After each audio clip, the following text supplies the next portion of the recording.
Welcome to the Killer Boobies podcast, Unraveling Breast Implant Illness. Here's your hosts, Wendy Bunnell, Leslie Smoot, and Brandy Vega. Welcome to the Killer Boobies podcast. I'm your host of the day, Wendy Bunnell, and I have someone I've been very much looking forward to speaking to, Miss Tara Hopko, here in the studio. And she is one of those super women that you see out there. And I really believe most women have all these hats and they are super women. She is no exception. She is a mom of 2 daughters. She's married to a law enforcement professional. And that is kind of dear to my heart because my husband's retired from law enforcement. So we're tied in that sisterhood, not only with breast implant illness, but also in the law enforcement. And we can relate to that and how the pluses and minuses of that world are. She's also an author. We're going to talk about that today. Let me get this off my chest. And she's going to tell you a little bit about her story and the second book that she's put together. So she's one of those women that just is a mover and a shaker. And I'm so excited to have her on the podcast. So Tara, thank you so much for being here. Thank you so much, Wendy, for having me. It's so nice to meet you. Oh, I appreciate it. So nice to meet you. And I've really been looking forward to this interview. So Tara, tell us a little bit more about you. I've introduced you, but there's a lot more to you. So just share with us what you think, we want to, I'm going to cut that part out. Just share with us some additional insight on Tara Hopko. All right. Well, thank you so much for the wonderful introduction. And yeah, I'm a wife and a mom first and foremost. I'm a survivor of breast implant illness, and I'm just a huge advocate now just because of what I've been through. And I'm on a mission to help every woman that's gone through what you and I have gone through. I also work full time. So like you said, I'm just juggling a lot of things. And when I found myself just busy with life and wanting a little bit more, my life took me into bodybuilding. And I did bodybuilding for 3 years, and I competed in that field for 2 of those years. And I did something called figure competitions. And I loved it. And when I do something, I go all in. So I went all in, and I had a good time, but it messed up my body a little bit. And at the end, if you read my book, you can read about all the fun things I went through with going through self-tanning to go into the competitions and seeing all the women there with their fake breasts. And I had virtually nothing. And I felt very inadequate. So I would leave feeling great that I had sculpted my body to look a certain way. But there was one thing I didn't have any control over the size of, and that was my boobs. Wow. So it was something that I had thought about for years. Even prior to the bodybuilding, I would say. I was a dancer in my younger years, and we end up being slimmer and just kind of a little bit more flat chested. So it was something that I had really thought about. But after the bodybuilding, it was something that my husband and I discussed in length, and could we afford it, and was it safe? I went to all different doctors to make sure that, I literally, Wendy, asked the questions: do they cause cancer? And do they make you sick? And what was your answer? The answer I got from 3 different doctors was they're completely safe and everyone does it. Yeah. So I was led to believe that it was totally safe. So we, again, discussed it longer, and we went ahead and decided to pick a surgeon, and we thought we researched everything accordingly, found the best doctor with the good reputation, found the best type of implants. Those were the textured, they were the best. Yeah. And so in April of 2015, I got my breast implants put in, and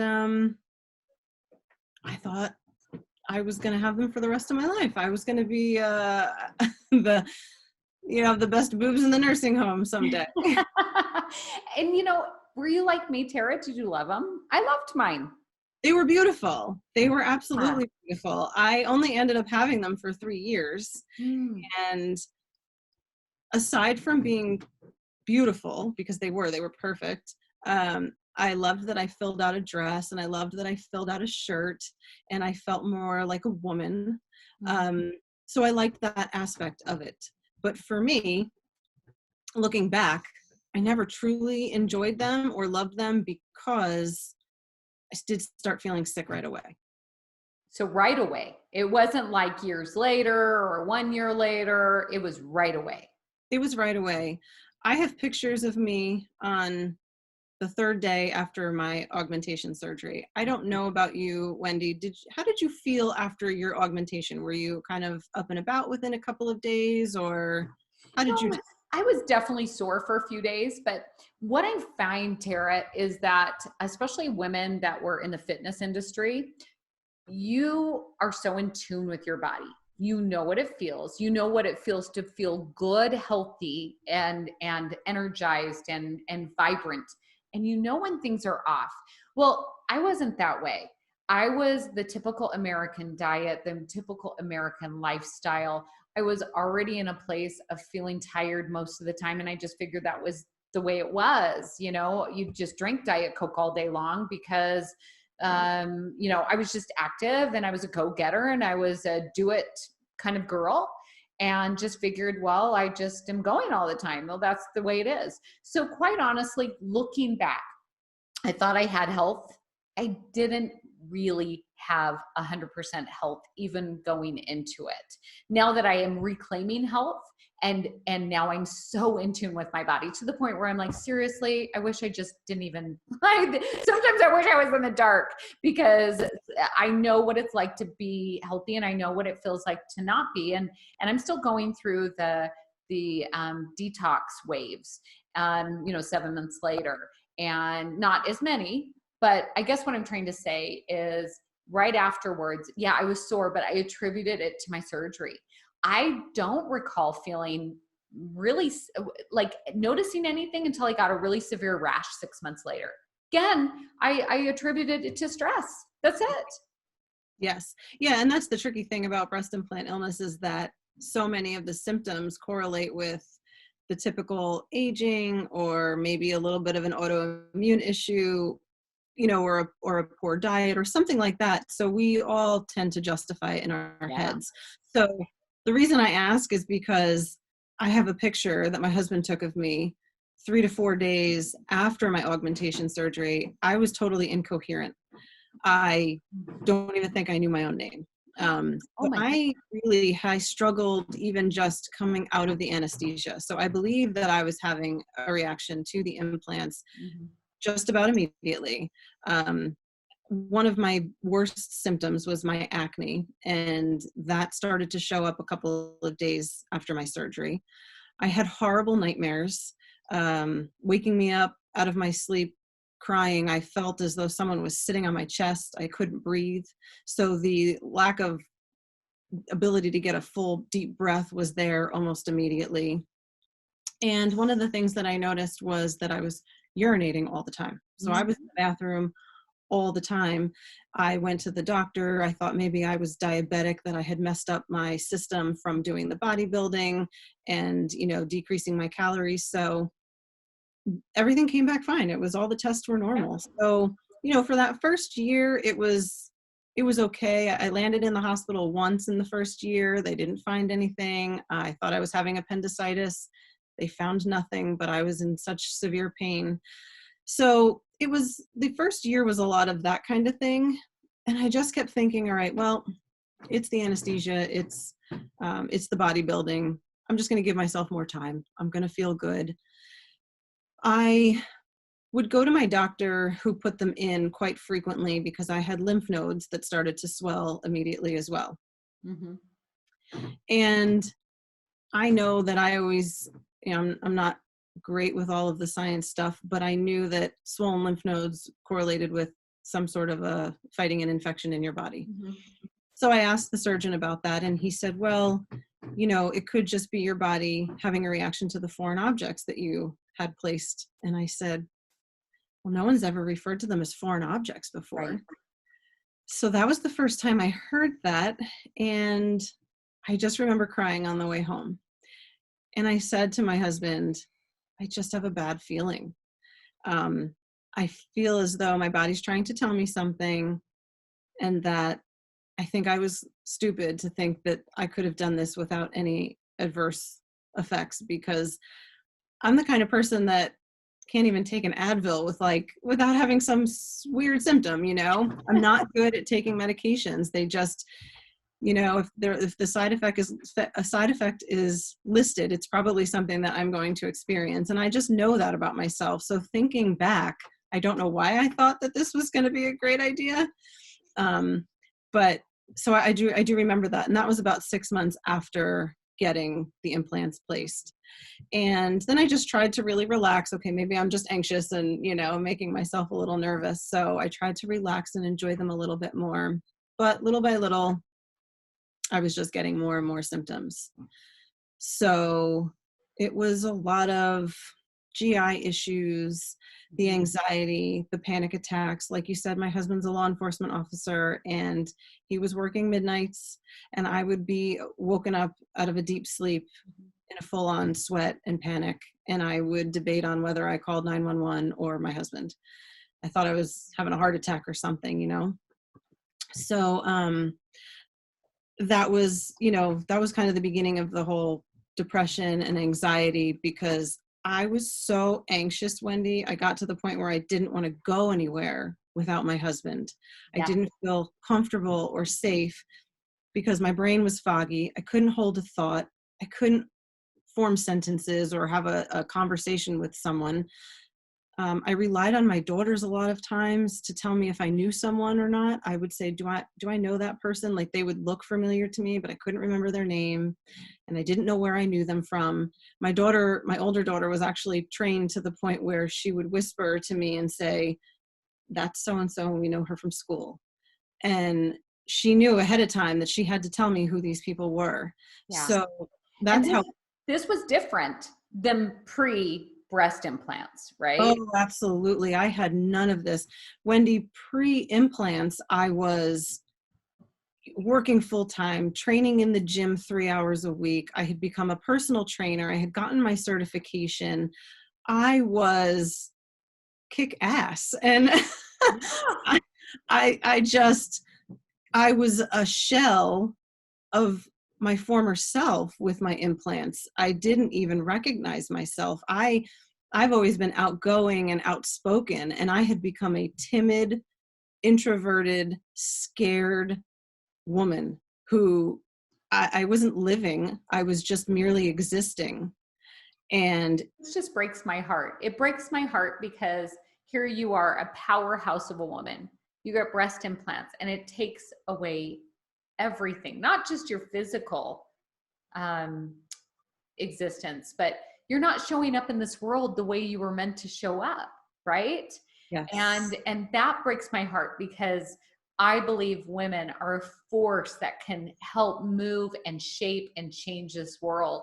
We can't do it if we're feeling sick. We can't. No, I couldn't do anything. Like I said, I just couldn't even function like a normal human being. So I was unrecognizable, and I didn't know why, and doctors couldn't tell me why. And everybody who loved me, we would just justify it. I would get teased at work, and they would say, God, you're like an 80-year-old woman. You're always sick. Like, you're always at the doctor, and what's wrong with you? And, I would giggle, but on the inside, I was crying, and I was not laughing about it, because I would think, God, if this is what I was only 38 at the time, if this is what 38 feels like, how am I going to feel at 80 years old? And exactly. Yeah. And am I a hypochondriac? Is there something mentally wrong with me? Am I crazy? yes, you do. You feel crazy. And, towards the end, so like I said, I had my implants. It was just over 3 years when I had my explant surgery. And so that last year, and, I want to touch on this, Wendy, because I've had a lot of women reach out to me recently, and they say to me, why all of a sudden? There's a saying in our community, you're okay until you're not okay. Mm-hmm. And I think it's important to stress that, because there's so many women out there that are listening, and, and they're saying, well, I have breast implants and I'm okay. and that might be true, and that's wonderful, and I'm glad that people are out there and they're doing all right. But at least now they'll know, you know, when they're not okay, what it is, unlike some of us who had to dig and dig and dig. Yeah. But I think it's important to touch upon because, you know, women are saying, I was all right for 10 years or 12 years. Then all of a sudden, and the first thing I say to them is, what happened in your life? Mm-hmm. Was there a traumatic event? Mm-hmm. Was there something that could have triggered an autoimmune response anyway, and that threw your body over the edge? And 9 times out of 10, they say to me, yeah, it happened when I got divorced. It happened when I had a death in the family. It happened when my mom died, whatever it might be. For me, I had a very dear person that I adored. He was a chosen family member, not a blood member. And he was ill, and I was in charge of his medical care. And he ultimately passed away. And that for me was one of the most heart-wrenching experiences of my life. And it was then that my immune system said to me, I've been holding on for 3 years, or at the time it was 2.5 years. I can't do this anymore. And it just let go. And so I started to completely fall apart. Wow. Tara, you are onto something, because almost every individual that I have spoken to about breast implant illness that has gotten sick has had that traumatic event. And I do think there's a correlation with it triggering, you know, I mean, yes, we might have the MTHFR genetic predisposition. We're not very good detoxers, la, la, la, la, la. Right. And our immune system was probably compromised all along, but that one thing just, you know, but had we known that breast implants could potentially lead to these hazardous health conditions, autoimmune responses, I wonder if you and I would have made the same choice. I don't know. Maybe I would have, but I would have at least been armed with the knowledge. And so here you are, you had a traumatic event. Yes. I personally had a traumatic event. Many people that I talked to, suicide or a death in the family, or a very, very stressful event that they were in charge of, whatever it was. Or even a pregnancy. Sometimes it's even a pregnancy. Yes. Yeah. So that is really fascinating. I think that's a really good thing, because people go, well, I have family members and loved ones that have breast implants, and they're like, well, I think I'm okay. I'm pretty sure I'm okay. I'm like, you believe me, you would know if you weren't. So it's like, you can't function. Like you were saying, I don't have memory, I have brain fog. I can't have a conversation. I mean, in my case, I was wondering if I should even drive a car, because I had such vertigo issues. So yeah.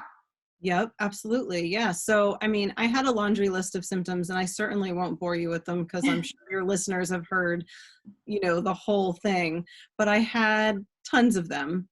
And by the end, I would say, you know, worst was my acne. I've always had bad skin, and I was put on antibiotics at an early age for it. And I think it just kind of ruined my gut. And so I've always kind of struggled with my skin, but nothing was as bad as what I was experiencing with my implants. It was so bad to the point where my face was basically swollen.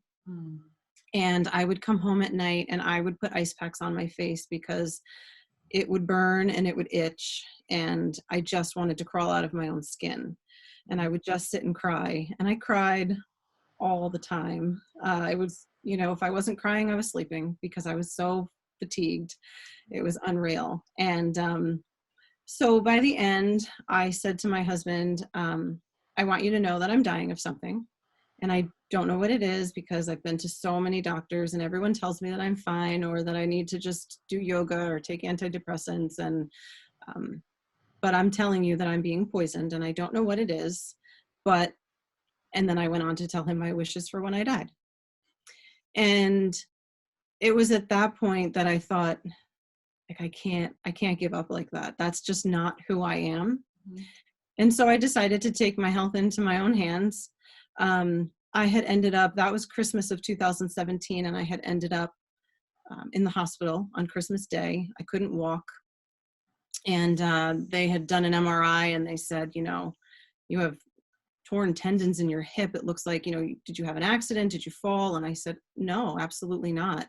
So all of these little things, I had gone to a dermatologist again, who again really couldn't help me, but did do an allergy test and told me that I was allergic to mercury. And she said to me before I left the office, I want you to know that this isn't something that you were born with. This is something that you've acquired from overexposure. Mm. And I left her office and I thought to myself, how was I overexposed to mercury? Mm. And so I went home and I entered into the computer, ingredients in breast implants. And I found nothing. No mercury. I couldn't find what the ingredients were at Oh, the time. wow. I couldn't find anything. And it was almost like Google didn't want me to find it. So there was nothing. And so it led me to dig deeper and deeper. And so finally, it ultimately led me to Nicole's website. And I thought, I was just reading the list of symptoms going, oh my God, that's me. That's me. That's me. Yes, I remember the feeling. Yep. And for those that have never heard of Nicole's website, or this is the first podcast they've ever heard, what is that Facebook group? Let them know what that is. Yes. So she's got the healingbreastimplantillness.com. Mm-hmm. That's her website. And that's what I originally found, which led me to her Facebook group, which is Healing Breast Implant Illness by Nicole. Mm-hmm. And it saved my life because it validated everything I didn't know, everything I was going through. And I thought, oh my God, this is me. So I remember I was sitting on my couch, my laptop right there, and I didn't tell a soul what I had just seen. And I just was like stunned, I waited a couple of days until I finally said to my husband, and I said, I'm going to tell you something and you're going to think I'm crazy. And I said, I think my breast implants are what's making me sick. And he was like, really? Are you sure? And I said, well, I found this website and it's got a list of symptoms, and he, in all of his, best efforts was like, well, let's just go. I had one more doctor's appointment to see, the rheumatologist. And he said, let's just see what the rheumatologist says first. And so I said, okay, but I know that this is it. Like, in your heart. Oh, yes. Your gut doesn't lie. Your heart doesn't lie. Yes. Yeah. So I went to the rheumatologist. He ran blood work and he said, you're fine. So so I knew. And at that point, I had already made an appointment with my original plastic surgeon. And, he had been seeing me every 6 months because I had textured implants. I had already had swollen lymph nodes. And now looking back, I mean, he was basically keeping an eye on me to make sure for the ALCL. So I went to him and I told him, and he said, no, I think that this is just an autoimmune thing. And, and I said, okay, well, I thank you for your time. And I never went back to him. Mm-hmm. And I found a wonderful surgeon in Pennsylvania, Dr. Binowitz, and he saved my life. Yeah. On May 4th of 2018. And that was basically my rebirth. I had my explant surgery and I woke up and my husband's exact words were, you have more life in you right now after surgery than you have had in the last 3 years. And he couldn't believe it. So my eyes were whiter. I started to the fog was lifting and I felt alive again. I used to joke and say that I was dead on the inside. Mm-hmm. And I truly was. I wasn't able to feel anything. Mm-hmm. Half the time I didn't feel sad. I just felt nothing. I was dead. Yeah. And at the end, I wanted to die because I felt that if this was the way I was going to live, I didn't want any part of a life like that. Right. So I am forever grateful for finding out about breast implant illness and having my explant because I definitely got my life back. I do want to say healing has not been the easiest, but I absolutely have my life back. Oh, that is such an encouraging and hopeful story. And I think that is going to really inspire women to take a reflection and an honest look inside and go, okay, is she talking about me, or is she talking about my sister or my cousin or my aunt that has been sick for so long? Could this be the link? And so I think this is a beautiful story. But you didn't just take it to that, it wasn't just you decided you were going to take advocacy to another level. And so tell us about your book. So after my explant, I gave myself I always tell my women, give yourself 6 to 8 weeks to just recover from the surgery before you do any major changes, any major detoxing. Give your body that respect. Yeah. So I gave my body that. And after that, I decided I wanted to write a memoir for my kids. So my girls right now are 14 and 11.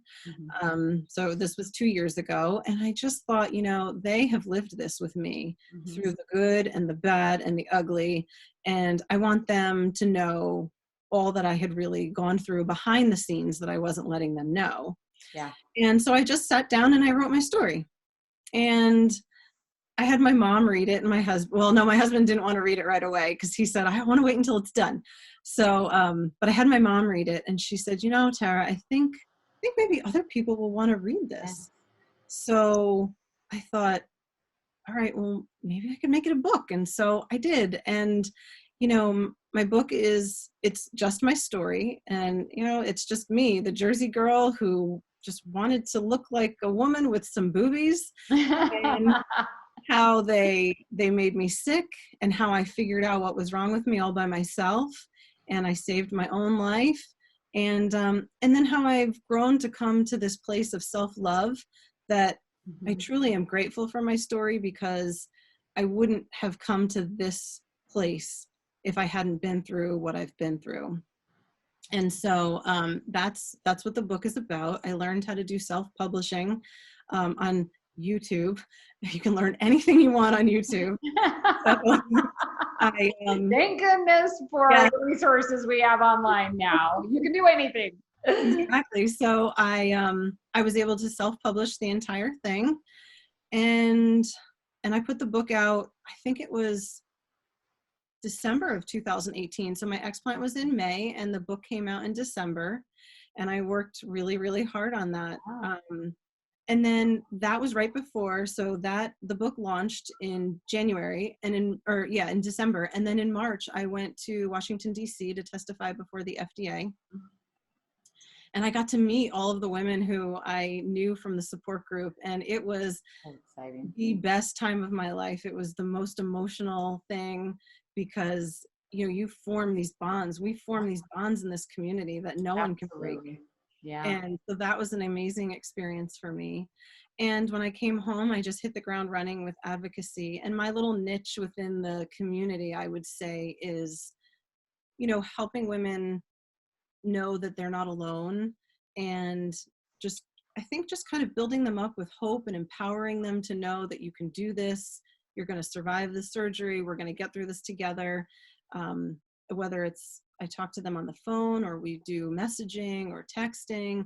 I really find that it's just helpful for them to have at least one person, because you don't know. I had such a support system at home, but not everybody has that. So I want to be that one person that at least they have me to go to get through this. So through all of those efforts, I run my own support group, which is breast implant illness support Northeast. I can't even remember the name of my own group. but we're like a little bit over 1,500 women now, and I adore them, and I would just do anything for them. So I hit the ground running with the advocacy, and then I sat there one day and I thought, I think somebody asked me a question. Do you remember about this symptom? Do you remember about this?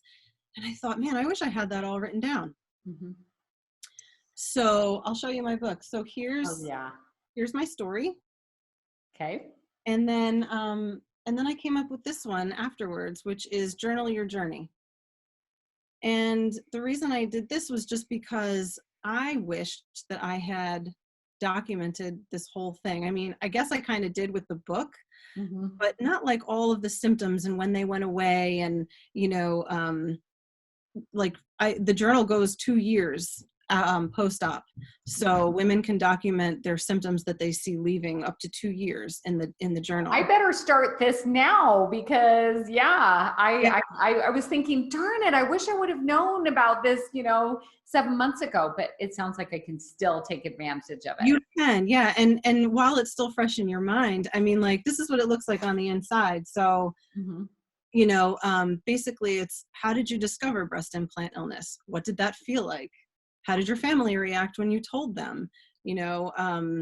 All of that, to then the physical symptoms. And so document the physical symptoms. I give you a list of questions to ask your surgeon, a list of things to bring to surgery with you, and you can check them off as you pack them.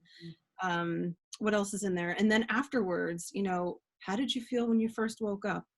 And how did you feel a week later? And all of those things. And then I go into the trauma a little bit about, what made you get your implants?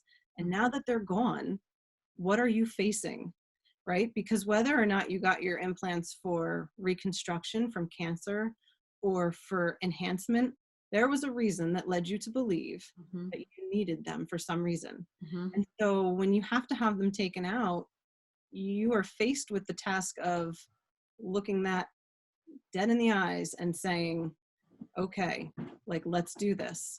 And so I kind of walk everybody through that whole process because it's not easy. And, the journal also includes, like, healing isn't pretty always. It's not, Yes. I told you I woke up from surgery and I felt great, but I can tell you that my second year was a disaster. I was diagnosed with Epstein-Barr. I had issues with candida, and my acne came back. And I had to all over again. I found myself in that hamster wheel of going to this doctor, going for blood work, going here, going there, trying to figure it out again. And it's not because my implants weren't making me sick. It's that there are residual issues that we are left with that we have to deal with. And, healing just doesn't look like this. Yes. It's kind of like this. Yeah. I like that you brought this up, Tara, because and I like the journaling too, because even as I navigate my own personal journey in the last 7 months, last month was the best month ever. In fact, I think I felt healthier than I have in my entire life. And I'm like, yes, I've made it. I'm here. I've reached it. And then last weekend, it all went to shit. Okay. Let's just say it the way it is. Yes. And I was like, are you kidding me? I'm back here again. I had such an amazing month. And yet we know that this is a journey and that my body is doing the best possible job that it can to purge from what I poisoned it for 7 years. Right. Right. And on the bad days, I can look back and go, yeah, but did you see the entire month? I never had an entire month for however long I've been alive. I've never had a month feeling that healthy. I'll get there. I will get there, and it will be my new normal. And that's, in fact, I will just celebrate it. But I think journaling it would be really, really helpful, because then you can even reflect what it felt like before you have your explant. And remember how terrible you and there's a lot of things that you said were very similar. There were times where I was like, if I have to live like this, I don't want to live. I don't want to be in this body anymore. And I wasn't suicidal.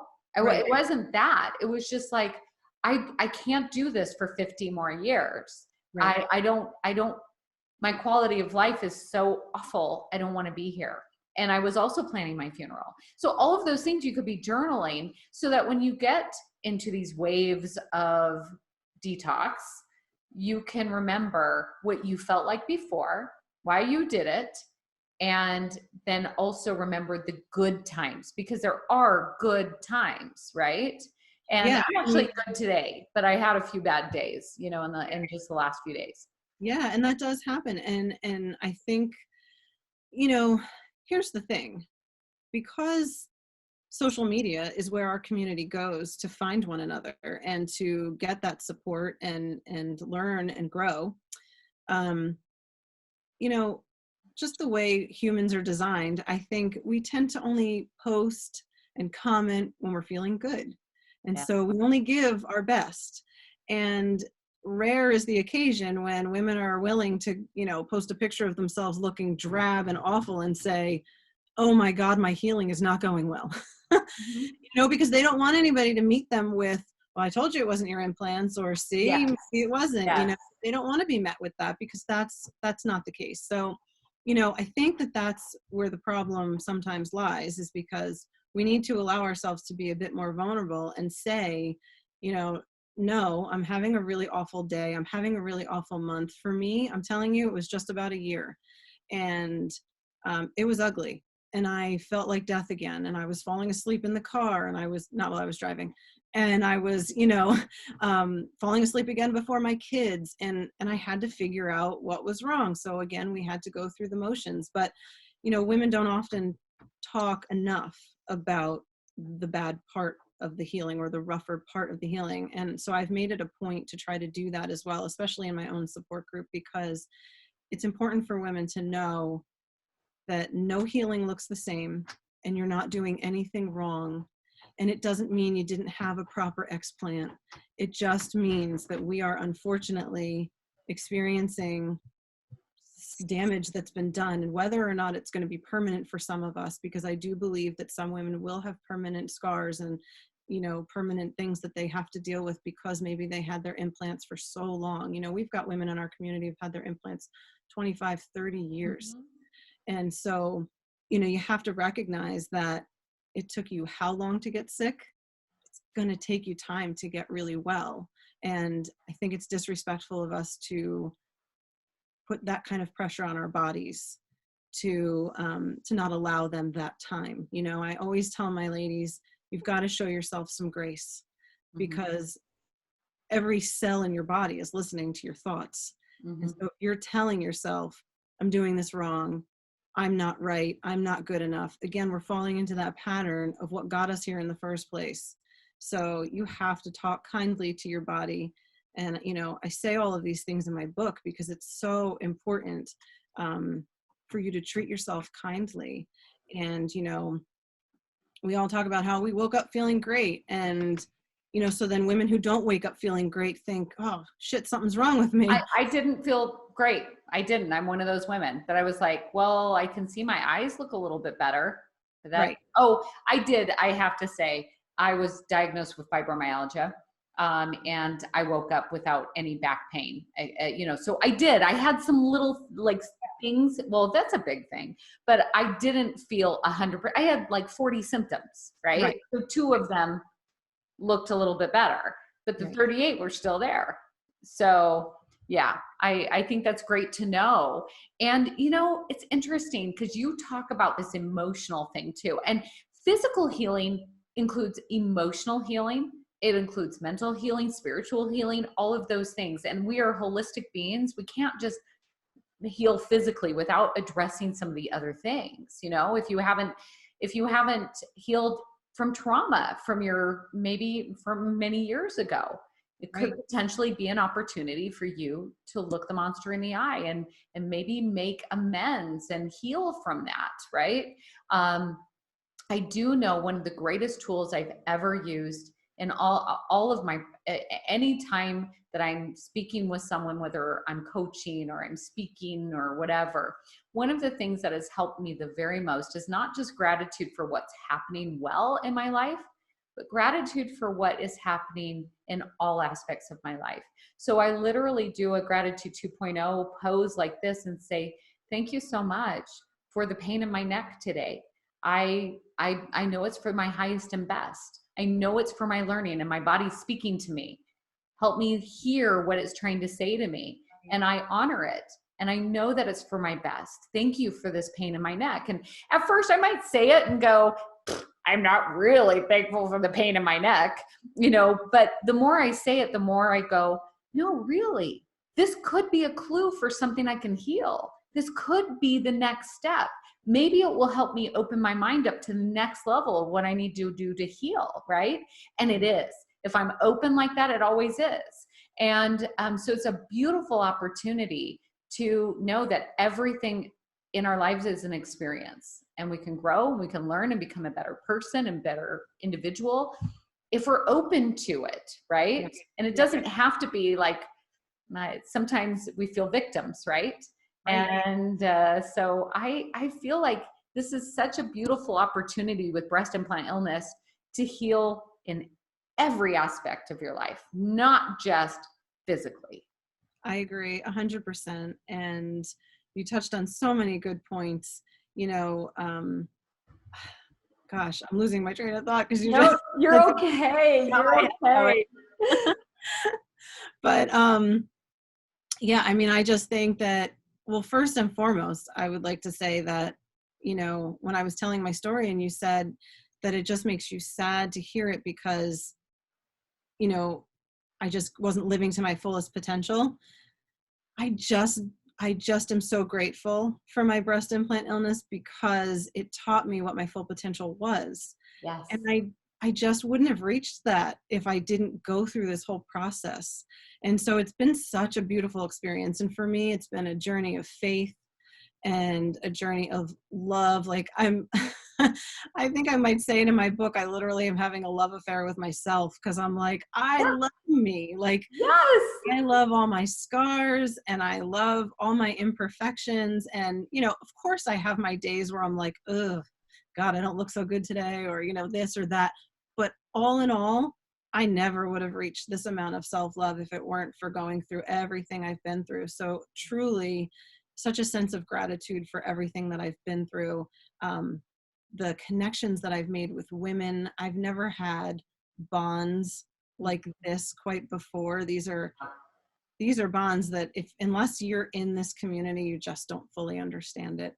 I fully agree with that. There is a level of support and love, and just this this group of cheerleaders out there that are out there saying, you can do this. You can do this, sister. I know it's hard. You can do this. Keep going. Chin up.